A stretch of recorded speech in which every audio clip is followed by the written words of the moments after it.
Acompáñanos en un viaje al corazón de la Revolución Mexicana, donde ollas y anafres fueron tan importantes como las armas. ¿Qué platos nacieron en esta época histórica? ¿Qué comían los revolucionarios? ¿Cómo lograron convertir ingredientes limitados en auténticos manjares? La Revolución Mexicana no solo transformó el rumbo político y social del país buscando un México más justo, sino también marcó un antes y un después en su cocina. Entre los disparos y las largas marchas, se forjó una gastronomía única, basada en creatividad, resistencia y el uso magistral de ingredientes modestos. Esas recetas improvisadas, nacidas de la necesidad, dieron lugar a platillos que hoy son orgullo nacional. Cocinar en tiempos de revolución, ingredientes y técnicas. En un contexto de guerra, la comida tenía que cumplir tres requisitos: ser fácil de transportar, rendir para muchas personas y aprovechar los pocos recursos disponibles.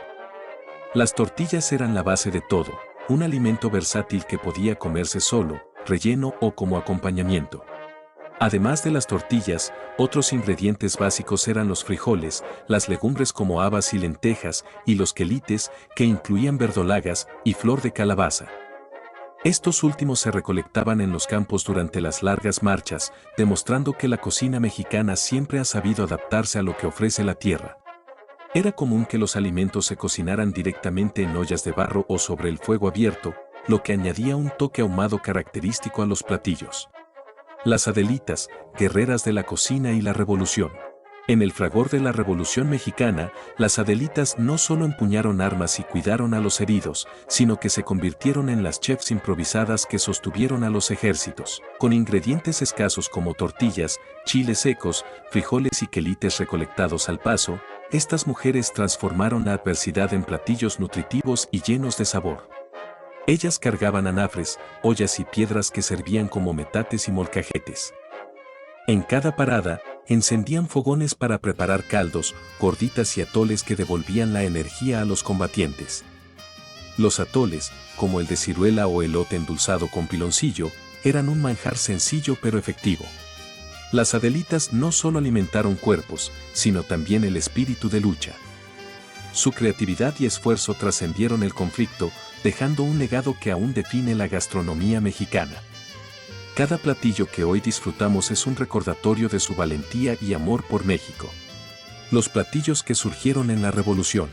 Aunque la escasez marcó esta etapa, los sabores no se sacrificaron.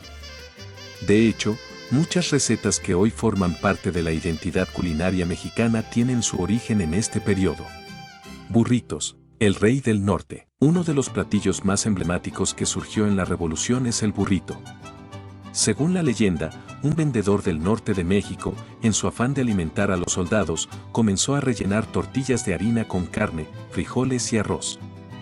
Transportaba estas tortillas enrolladas al lomo de su burro, lo que le dio el nombre al platillo. La practicidad del burrito lo convirtió en un favorito entre los combatientes. Discada, el banquete del campo. La discada, originaria del norte, es otro ejemplo de cómo la necesidad impulsó la innovación. Utilizando un disco de arado como sartén improvisado, se preparaba una mezcla de carne de res, tocino, jamón, chorizo, cebolla, chile jalapeño y tomate. Este platillo era perfecto para alimentar a grupos grandes, ya que combinaba ingredientes económicos y fáciles de encontrar.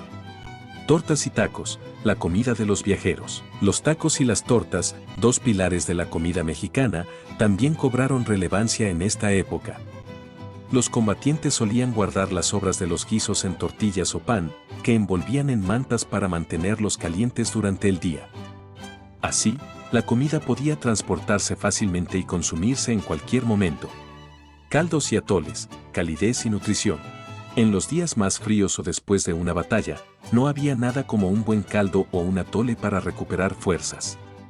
Los caldos se preparaban con lo que se tuviera a la mano: huesos, verduras recolectadas en el camino y a veces pequeñas porciones de carne. Los atoles, por su parte, eran una fuente de energía rápida. Se hacían con maíz molido y se endulzaban con piloncillo o azúcar, además de incorporar ingredientes como ciruelas, elote o canela para variar los sabores. Sabores regionales en la Revolución. La comida de los revolucionarios no era homogénea, variaba según la región del país.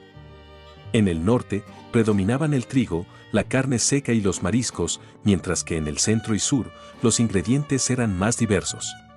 Zona norte, el trigo, por ejemplo, era un alimento clave en Sinaloa, Sonora y Baja California, utilizado para preparar tortillas de harina. La carne seca era otra constante, ya que podía conservarse por largos periodos y prepararse fácilmente en guisos. Centro de México, los revolucionarios consumían alimentos básicos como maíz, frijoles y tortillas, complementados con quelites, verdolagas y flor de calabaza recolectados en los campos. También incluían charales, jumiles y ranas, adaptando su dieta a los recursos locales. Estas combinaciones ofrecían energía y nutrición en tiempos de escasez.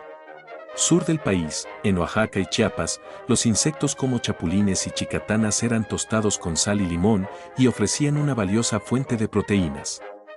Los insectos se combinaban con tortillas para preparar tacos y tlayudas o se mezclaban en salsas molcajeteadas para acompañar carnes y guisos. También se añadían a caldos y moles, enriqueciendo los platillos con un toque crujiente y un alto valor nutricional, esenciales en tiempos de la Revolución. Esta tradición ancestral fusionaba sabor y nutrición, manteniendo a los combatientes fuertes en tiempos de escasez. Comidas favoritas de los líderes revolucionarios. No podemos hablar de la revolución sin mencionar a dos líderes destacados, Emiliano Zapata y Francisco Villa, capaces de organizar, motivar y dirigir ejércitos, cuyas preferencias alimenticias nos ofrecen un vistazo único a la época. Emiliano Zapata, su amor por la cocina tradicional quedó plasmado en su gusto por el mole de olla con bolitas de masa, los frijoles de olla y las tortillas recién hechas. También disfrutaba de salsas picantes, como la de tomate con jumiles y los atoles endulzados con piloncillo. Pancho Villa. Villa, más pragmático, cargaba carne seca en sus alforjas, que luego transformaba en guisos con salsa. Esta elección reflejaba la necesidad de comida fácil de transportar y de preparar en poco tiempo. Es momento del datazo. Pancho Villa, cuyo nombre real era José Doroteo Arango Arámbula, cambió su nombre como una estrategia para protegerse de las autoridades. En su juventud, tras vengar el abuso cometido contra su hermana al matar a un hacendado, se convirtió en un fugitivo, al adoptar el nombre de Francisco Villa, inspirado por un bandolero de Durango que admiraba. Este alias también le permitió integrarse en las filas revolucionarias sin arrastrar el pasado que le perseguía. Su nuevo nombre se convirtió en un símbolo de la lucha por la justicia social. Bebidas que sostenían el espíritu revolucionario. Además de los alimentos, las bebidas también jugaron un papel crucial durante la revolución. Café de olla. Aunque inicialmente era un lujo reservado para algunos, el café de olla, aromatizado con canela y endulzado con piloncillo, se volvió cada vez más popular. Chocolate, preparado con cacao molido y agua, el chocolate era una fuente de energía y un placer en tiempos difíciles. Pulque y tequila, estas bebidas alcohólicas se utilizaban tanto para celebrar como para sobrellevar las jornadas más arduas. De la guerra a la mesa, celebrando con sabor revolucionario. Hoy en día, muchos de los platillos nacidos en la revolución forman parte de nuestra vida cotidiana. Cada 20 de noviembre, cuando conmemoramos este evento histórico, también celebramos su legado culinario. Desde disfrutar de un buen mole acompañado de tortillas hasta saborear un café de olla, recordamos cómo la comida ayudó a sostener a un pueblo en tiempos de guerra. Estos sabores no solo representan resistencia, son un recordatorio de la creatividad y la unión que define a México. Así que, la próxima vez que comas un taco, prepares una quesadilla de frijoles con verdolagas o te sirvas un atole caliente, estarás degustando un pedazo de historia.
si Adelita se fuera con otro, la seguiría por tierra y por mar. Si por mar en un buque de guerra, si por tierra en un tren militar. Y si Adelita quisiera ser mi novia, y si Adelita fuera mi mujer, te compraría un vestido de seda para llevarla a bailar al cuartel.